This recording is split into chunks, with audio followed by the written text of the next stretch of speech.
دي اطعم واحلى واسرع صينيه كفته مشويه ممكن تعملوها، رهيبه بجد يا جماعه، وطريقتها سهله جدا، مش محتاجه بقى لا تصبعوها على سيخ ولا على ايديكم. فتعالوا بقى نشوف هنعملها ازاي. هنحط بقى في الكبه بصلايه متوسطه وحبايه فلفل احمر حلو ونص حبايه فلفل اخضر رومي وملح وفلفل اسمر وبابريكا وبصل بودر وبهارات لحمه او السبع بهارات ومعلقه صغيره بيكنج باودر. نضرب بقى كل ده في الكبه وبعدين نضيفهم على اللحمه المفرومه. انا هنا استخدمت حوالي كيلو الا ربع كده من اللحمه المفرومه. كمان الخضار ما صفيتوش لان بحب الطريقه دي اللحمه كده تكون لينه شويه. ضفت بقى معلقتين كبار من البقسماط الناعم وبدات بقى اعجن كده زي ما احنا متعودين لمده ما تقلش عن 3 دقائق. الصينيه بقى حجمها مناسب لكميه اللحمه اللي انتوا عاملينها.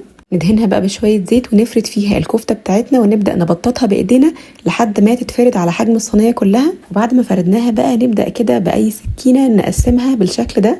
وبعد ما نخلص بقى تقسيم الكفته باي سن معلقه نبدا كده نعمل فيها شرط بالشكل ده. ده بيديها شكل حلو في الاخر بعد ما تستوي. دخلوا بقى الصينيه دي كلها في التلاجة لمده نص ساعه وبعدين ندخلها على فرن درجه حرارته 200 من 20 ل 25 دقيقه، وفي اخر 5 دقائق بنفتح عليها الشوايه.